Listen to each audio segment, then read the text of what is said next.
This podcast was produced by OAR FM Dunedin with support from New Zealand On Air.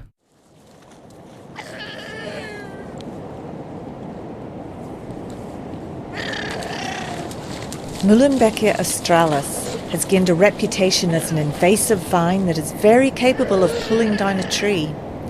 On the other hand, it's a native that belongs here. So should we protect it? I suspect the sealions that are rewilding at Aramoana think so. Listen in to find out why.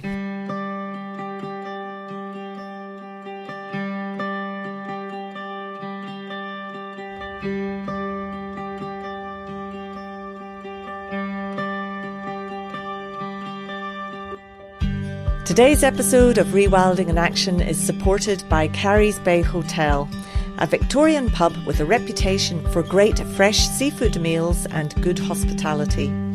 Carries Bay Hotel, just beyond Port Chalmers. For more information, go to carriesbayhotel.co.nz. Kia ora, welcome to Rewilding in Action with me, your host, Maureen Howard. This is the second of 4 episodes focused on Dunedin's West Harbour. And today we're headed to the harbour mouth, to the small coastal community of Aramoana. This area has 2 beautiful sandy beaches with small resident sea lion and hoiho populations. It's got an historic mole with fur seals, red-billed gulls and white-fronted terns commonly seen on it. And it has an internationally ecologically significant salt marsh that hosts a wide variety of wading birds. Our focus today is the pakake, the New Zealand sea lions that have returned to breed here and around Dunedin after over 150 years of absence from the New Zealand mainland. Our other focus is the pohuihui or Muehlenbeckia australis that's growing here along the coast and how it's benefiting the sea lions. I'm here to meet with conservationist Bradley Curnow, chair of the Aramoana Conservation Charitable Trust. Sitting down by the beach, I asked Bradley to tell me more about the trust. So we were founded because a guy called Adrian at Aramoana kept saying to me, "What are we going to do about that damage to the salt marsh, Bradley? What are we going to do?" That was about 13 years ago. So we did. It's still not finished. 12 years and we're still fighting to protect the Aramoana salt marsh. And it's really a significant salt marsh, isn't it? Totally. It's one of only 2 ecosystems like it in the world. The only other one is down south. So it's very special, and of course it's where they wanted to build an aluminium smelter. So the salt marsh was our first focus, and then we realised how much need there was with the sea lions coming back in bigger numbers, and also sea lions needing habitat, which of course includes our friend Muehlenbeckia australis. So our trust is about conserving and enhancing Aramoana's treasures. It's not about tourism, it's not about anything else. It's about the wildlife, and we're very one-eyed in that and very determined that we'll stop the biodiversity loss in this area. Hoiho penguin's doing it hard down here, like it's doing it hard everywhere else. A few years ago we used to have like 12 chicks, but last year we managed 2 chicks, both males, and we managed 2 male sea lions and 3 male sea lions the year before that. So for whatever reason, nature's producing males down here. And the salt marsh isn't our focus today, but it's a really significant size. It's 240 hectares, is that right? It is, and it's beautiful, and it's our reason for being. To think that they could have built a smelter over it is just bizarre. Reason why it's an ecological area, the salt marsh forms part of the ecological areas. It's got all those zones, so it's got mudflats, and then it's got low vegetation, which is protecting the salt marsh proper, and they're all New Zealand herbaceous plants. Salt marsh proper, and then we have the dune slags, and so it's similar to a mountain on the west coast from sea level to the top, and that's what the ecological area was framed after. And as well as Aramoana having this wonderful salt marsh, you've got fabulous beaches which have attracted the sea lions. Indeed, and the sea lions keep moving around. We love them because they're wild animals, they're totally unpredictable. A few years ago we had a male beach and a female beach. It was very strange. And every so often in the summer months we'll have sea lions pupping in the area, and that can cause all sorts of dramas. We had Janet, the sea lion, pup several times in the middle of a track between Christmas and New Year, and Doc had to close the track, and then we advocated on behalf of the sea lions.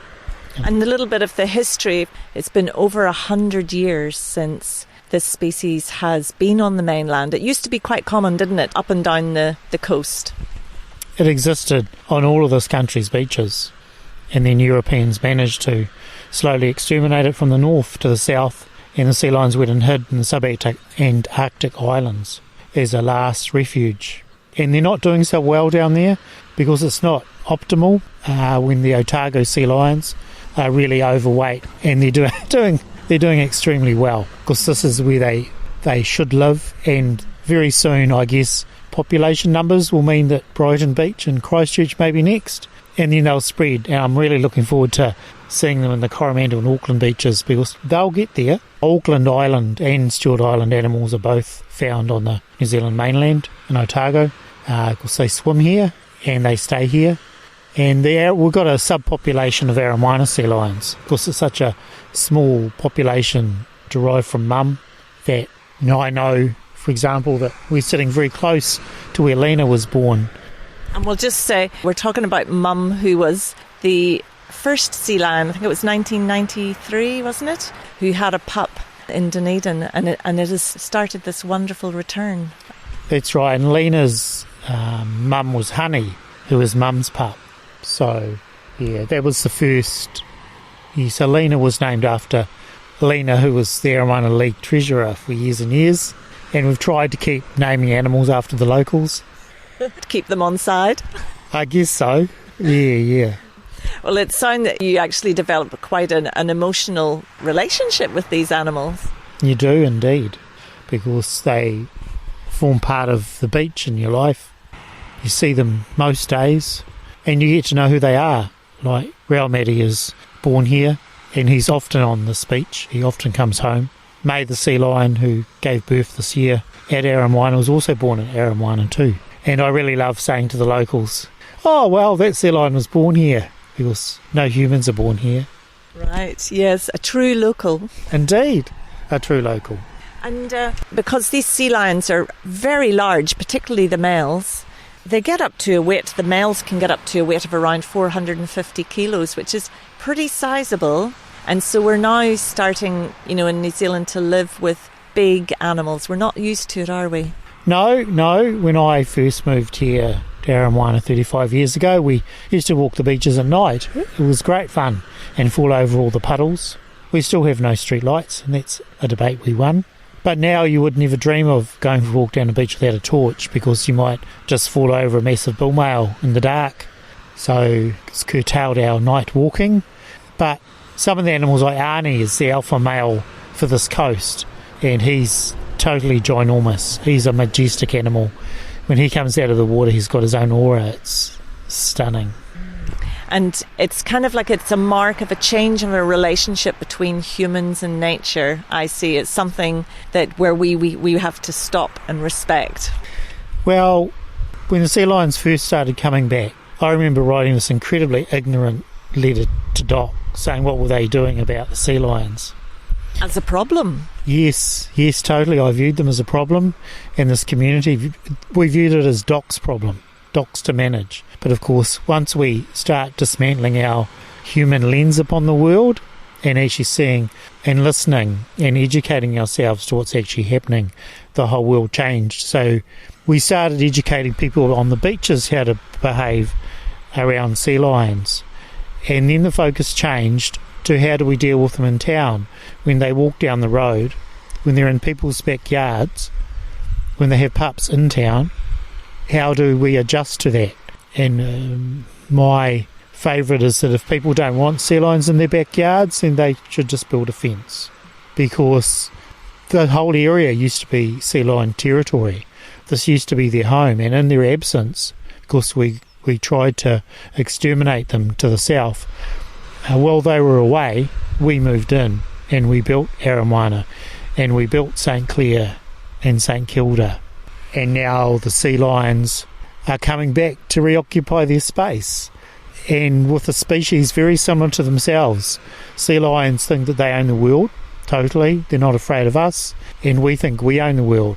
So you've got two alpha species getting to know each other on the same territory, and we're not, as humans, used to living and sharing with alpha animals like sea lions, but we're going to have to, because, back to my ignorant letter, the sea lions aren't just going to stop. And yeah, when a sea lion chooses to walk down a track, go down a road, then we have to adjust our behaviour to that, because the sea lion has every right to do it, and the sea lion knows that it has every right. Fully protected mammals. Some people find that frightening. I personally, when I see a giant bull male size of Arnie, yeah, they scare me.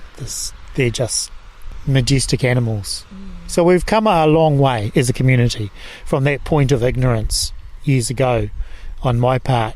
There is still people who just flatly refuse to see what's in front of them and still view the world as theirs, but their numbers are declining. The understanding that this community has with sea lions has improved so much that a lot of people down here know how to behave around sea lions in particular, and understand that they're part of this place. So there has been that really big shift, and in a very short time people haven't had long to adjust to these animals. Not at all. Yeah. So what's your opinion on the distance that you should be from a sea lion? It should be at least 10 metres. I think that's well established, and people should be encouraged for 10 metres. I guess a lot of people who are comfortable with sea lions, who take photos and keep track of their tags, may on occasion get closer than 10 metres. But it really depends upon the sea lion. Some sea lions that we know don't like us close to them, but Rao Maddie's an exception.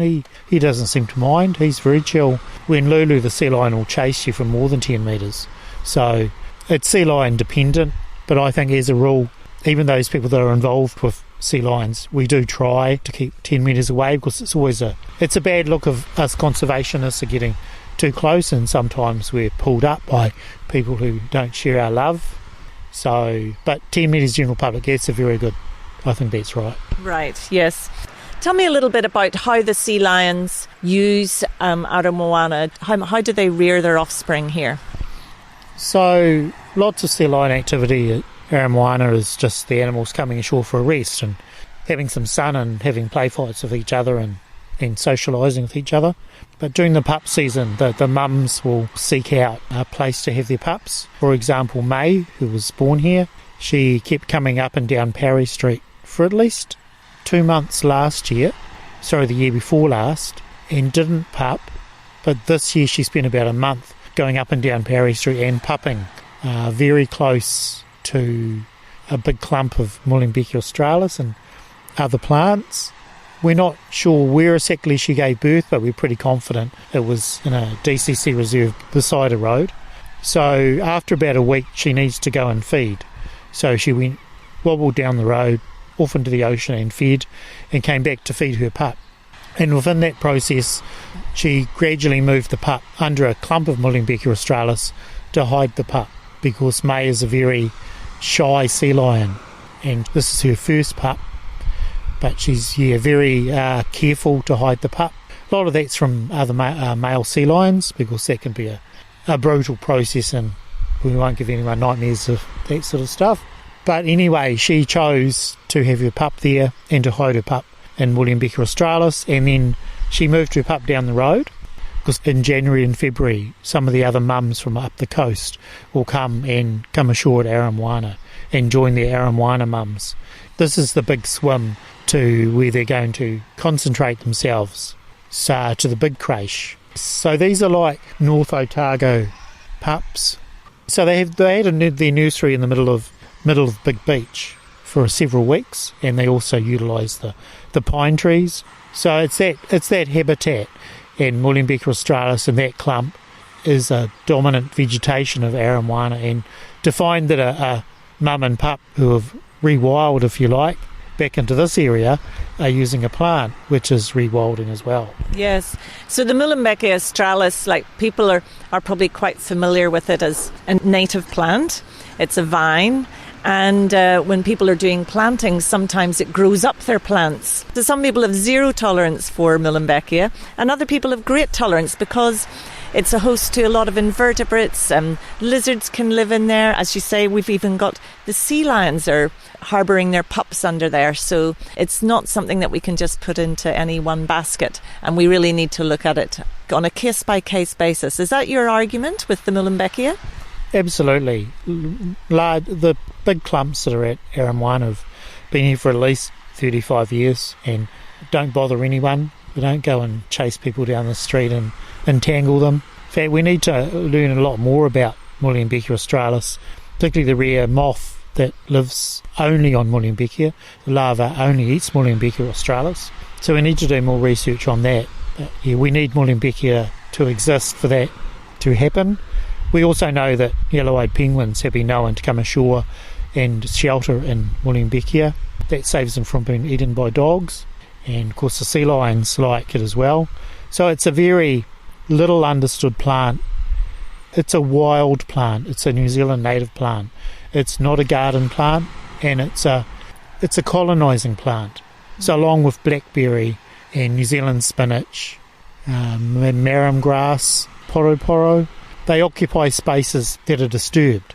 So we need to view the clumps of Muehlenbeckia at Aramoana and that ground, and it's only when, like sea lions, when they hit humans, do clumps of Muehlenbeckia have problems. Yes, and as we were walking along here before we started recording, we were looking at the Muehlenbeckia there, and it just seems to be growing over itself, doesn't it?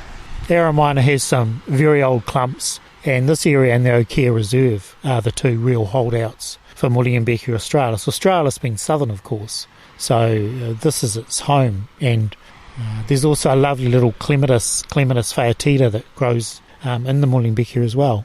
So when it flowers in the spring, it's really pretty. Yeah, and another great thing about the Muehlenbeckia is it has low flammability, because in the last episode I did, well, actually the one before the last, we were looking at the different species, of plant and their flammability levels in terms of rewilding and protecting your property. But the Muehlenbeckia has a low flammability level, so it's not a bad thing to even have around your property. Indeed, and if you're worried about Muehlenbeckia climbing over your plants, then you just trim it. It's quite easy to control. So at the base, would you say just give it a clip at the bottom? Oh, like a hedge. Oh. You can almost hedge Muehlenbeckia. Yeah, just it grows long tangles of vine, and it's not sure what scientific name a long tangle of vine is. Sorry, aren't sure if that's a good botanical description. It's a good description. We can imagine it, and it grows quite fast. They're like little arms. So these sprouts of Muehlenbeckia are like arms, and they get themselves onto things and tangle things up. So is everybody appreciating the Muehlenbeckia as much as you, Bradley? No, I'm an outlier in life and proud of that fact. I know a few other people that share my love of Muehlenbeckia, but no, it's a real struggle down here. Sea lions are much harder than penguins to sell, but Muehlenbeckia australis, I guess along with Urtica ferox, are the two plants that people just love to demonise. And it's hard because you can see people's faces gloss over when you're trying to save Muehlenbeckia australis because it's just not on their radar. But you've actually observed it, seen how it's behaving over the long term, and in this particular case seen that it's not really a problem, is it? I was amazed that anyone would even try to spray Muehlenbeckia because it wasn't in my thoughts that these very old clumps that were harming no one on DCC reserves at Aramoana would face any sort of problem. But of course, when you start planting trees to reduce someone's carbon footprint, then you do the plant does frighten people. Yes, so it's more of a problem that's associated with plantings and perhaps around forest edges where it is quite a strong plant. It can pull things down. But in this kind of landscape where the vegetation is quite low anyway, isn't it? Vegetation's very low, and particularly between the township and the sea, there are very dense clumps of Muehlenbeckia. What we find when people do attempt to kill it is that convolvulus just comes back. So you just replace one coloniser plant, the Muehlenbeckia, with either blackberry or the convolvulus. So I know which one I prefer. The one that is a home for native invertebrates and the rare moth. That's the one, and home to the occasional sea lion. And we have yet to see with the growth of numbers of sea lions how important those clumps of Muehlenbeckia are going to be to habitat for the sea lions, because they've lost so much habitat. And in a way, this can be a unique pairing. Well, not so much as a unique pairing, but one where we can value the Muehlenbeckia australis doing a great function here, and as a place where the sea lions coming ashore can have a safe place to keep their pups. That's the one. That's a nature win-win. And the Muehlenbeckia and the sea lions will just be quietly doing their own thing, because of where generally the Muehlenbeckia next to the beach, they're not interacting with humans. It's when sea lions or Muehlenbeckia interact with humans that, surprise, surprise, they both have problems. So the more we can see Muehlenbeckia as a good plant for a nursery for sea lions, the better off humans will be, because our goal is, yes, to enhance the environment here, but we're doing that away from humans. We want the habitat we have left that is still covered in Muehlenbeckia to stay that way, because we don't want sea lions near roads. So That means that what we've got left is even more important. The traffic is getting a little noisy, so we decide to move to a quieter spot in the reserve. And so we're coming into the cooler months, and for your organisation, you've got a busy time coming up, haven't you? We have got a very busy time. We've got lots of funding from the Otago Regional Council to go out and look for weeds, 6 weeds under their plan, and part of that is planting native trees so these weeds don't come back and infest areas. There's a large area in the ecological area that on the 27th of April, which is a Sunday at 10 o'clock, meet at the Domain gates. We're having 340 plants, mostly coprosmas, in the ground, and that's an area that's been widely sprayed by DOC because it got infested with blackberry. So I really call it a band-aid project. It's really just fixing up a really sick piece of land that is an ecological area. And then our other project on the other Sundays is nio planting, and that's to increase sea lion habitat. So we have 500 of them coming, and it's very ambitious. We're just a small trust and a very small bunch of people, but got to back yourself. So that's what we're doing. And so you're hoping to have a bit of public participation in this event, aren't you? Very much so, yes. More young, fit hands the better. Even older hands are always welcome too, so everyone's welcome. Yes, and bring a spade, bring sensible footwear, pair of gloves. Water. And you're set. Great. Well, I wish you all the best with that. That sounds like a really good initiative. And it's not close to the Muehlenbeckia, is it? No. So our nio project will eventually come up against Muehlenbeckia, but we don't intend to be frightened and run away with tears in our eyes. We tend to do the right thing, which is actually trim back the Muehlenbeckia, put our trees in, and then just control the Muehlenbeckia off our trees every 12 months. If we look at the beautiful nio forest that the penguins hang out in, it's got Muehlenbeckia behind it, and the Muehlenbeckia and the nio live together quite amicably, quite peacefully, because they're in balance in their environment. Thanks so much to Bradley Curnow for being my guest for this episode.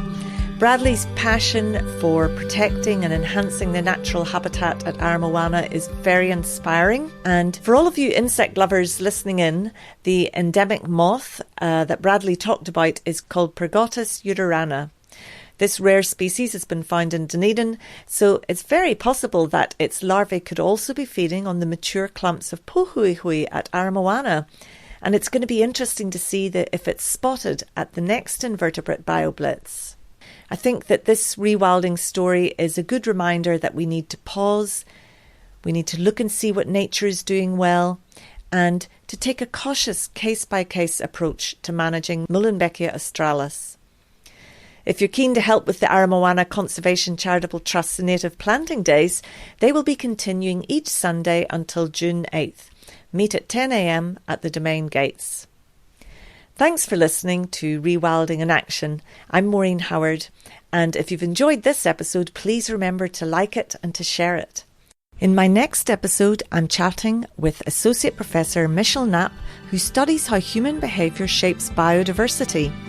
We'll reflect on some of the rewilding examples happening on the West Harbour and how we can best help nature to lead the way. Until next time, I will leave you with the sounds of pakake pups, recorded by Janina Castro, a species very loved by my guest Bradley Curnow, a rewilder who is letting nature take the lead.